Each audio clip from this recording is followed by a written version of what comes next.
Hi, and welcome back to I read a lot of books this month. So as you can see, I read 1, 2, 3, 4. I read 6 books. To start off, I read A Court of Silver Flames. Now this is the last book in the ACOTAR series. This was the best book. It's the thickest, it's the widest. It was incredible. I teared up at the last little bit of it because I have to wait for the next book to come out. But this is following Nesta and Cassian's story. It's in their point of view.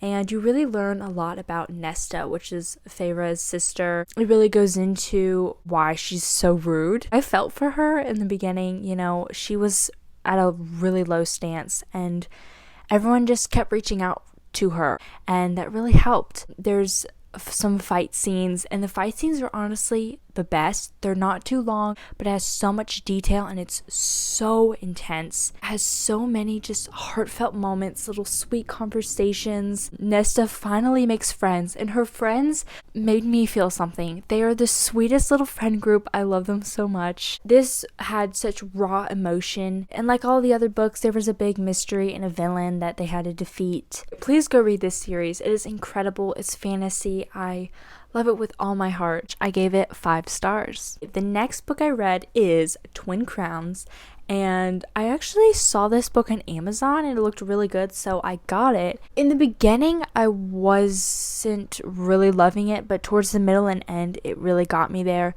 It's fast-paced, it's funny. I absolutely love all the characters. It's fantasy with little bits of romance, but there are 2 twins, Rose and Ren. Rose is a princess, and she doesn't know that she has a twin sister, and she is about to get the crown. And then Ren is a witch warrior, and she lives with her grandma Banba. I absolutely love that name for a grandma. Like, hey Banba. She is trying to steal her sister's crown. She thinks she is the rightful heir to the throne. The kingdom they live in, they separated the witches and the humans. Ren and Shenlo, which is her best friend, they kidnap Rose. They take Rose to meet Banba and all the other witches, and she gets to know them and realize, oh, we probably shouldn't kill all the witches because they're actually pretty nice.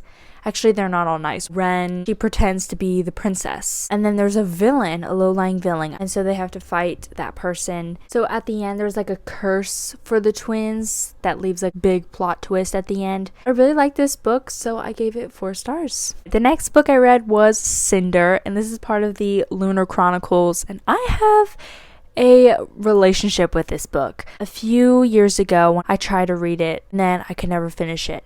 And so I gave it away. And then I was like, oh, I want to read that book again. And so I got it again a couple years later, couldn't finish it, and then we donated it again. So now this is my 3rd time trying to read the whole book, and I finally read it all the way through. So it's sort of a sci-fi fantasy retelling of Cinderella. So it had different plots, friendships, romances, struggles. Cinder is a cyborg, which means she has a metal hand and leg, and so she has to deal with being different from everyone else. She lives in Beijing, and she's a mechanic who lives with her mother and stepsisters. One stepsister is so freaking rude, the other one's her BFF. So in Beijing, there's a plague that is killing off literally everybody, and everyone's trying to find the cure for the plague. And so one day, one of her stepsisters, Peony, she gets the plague. Androids take Peony away, and she goes into the hazardous land. Cinder didn't get the plague. She's a little confused. She's like, wait, I was exposed. Why am I not getting the plague like my sister did? And you find out later on by the end of the book, and you're just like, oh, okay, I'm a little confused, but sure. So she meets a prince, Prince Kai, at the market that she works at because she's a mechanic, and she keeps on meeting him while she's trying to figure out why she doesn't have the plague. The book leaves on a gigantic cliffhanger that leads into the next book. Sometimes I had no idea what was happening, but I did like it. No, it has a lot of mystery to it, a big villain that they have to defeat. I gave it 3 stars. The next book I read has my whole heart and soul, and it is better than the movies. I have heard so many good things, and I get the hype. I read it in literally a day, one day, just I could not put it down. This book made me laugh and smile until my cheeks literally hurt. Everything was such a feel-good, heartwarming moment. It's a rom-com book and at the start of each chapter it has like a rom-com quote from like the movies. It literally has everything you could want. There's not a boring moment at all. It is a high school senior romance. It has enemies to lovers, neighbors, fake dating, childhood friends. So Liz is a senior and she is obsessed with rom-coms. Her mom died previous years before and she loved rom-coms, so that's why Liz loves them. And she wants her whole life to be a romance movie, which, I mean, who can blame her, right? Michael is a childhood friend and he comes back to town and Liz is like, I kind of want to be with this man. I think he's my soulmate. Starts talking to Wes, which is her neighbor, and they're like enemies. So Wes and Michael start becoming friends and Liz is like, oh, Wes is my way to get with Michael. So they become friends to make a plot to get Liz and Michael together. I absolutely love this book. I gave it 5 stars. Please read this. I recommend it to everyone. My mom's reading it right now. The next book I read is Daisy Jones and the Six. I also read this in one day. My mom read it before me and she was like, oh, I couldn't really get into it at the beginning, but then I got into it.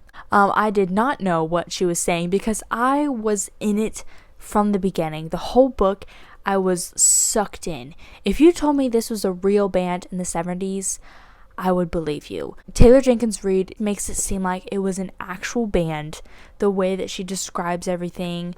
It's in a interview format, and when you find out who the interviewer is, I was shocked. This book is so real and raw and enthralling, and I love being able to hear from every single person of the band. So there was never a boring moment, especially with all the drugs, rock and roll lifestyle, you know. Hi, it's Editor Me. I'm editing this and I realized I never described the plot, but basically Daisy Jones is a singer and she joins the band The Six, and they get to know each other and they have like rough starts at the beginning. It basically just tells the story of how they formed, interviews and shows, and how they produce the songs and everything. I definitely want to watch the show now. I get this 5 stars. Absolutely love it. Please read this. The last book I read this month has my whole heart. I love this book with everything that's left of my heart because it broke and reformed it. Archer's Voice. I love this book. This is unlike any other romantic book I've read before. It is so raw and real. Archer and Bree are the main characters and they both have tragic and traumatic backgrounds, and you kind of learn about them as you go throughout the book, and you just feel so bad for these characters. Because of Bree's traumatic background, she moves to a small town where she meets Archer, who's a mysterious, sexy man who is not talking to her. He's mute. So they slowly start to become friends, and Archer's kind of like the outcast of the town, you know, everyone's closed off about him, and so he's just so alone. And here comes Bree, and she knows sign language, and so does Archer, and so he's like, oh, I finally have a friend. It's so heartwarming. It does go back between each of their perspectives, Bree's more than Archer's. I love all of their inside jokes and their conversations. The last few pages are so freaking intense. It was like the last 20 pages or something, and then everything started happening all at once. I'm like, okay, hold on. I was so happy, and then you just had to ram me with a bus. Like, what the heck is happening? I just love how they worked and improved themselves, and they really helped each other. I love this book. Please read it. I gave it 5 stars. Those were all of the books I read this... Oh, this is chaotic. Those were all of the books I read this month. Thank you all so much for watching. I hope you guys enjoyed. Bye!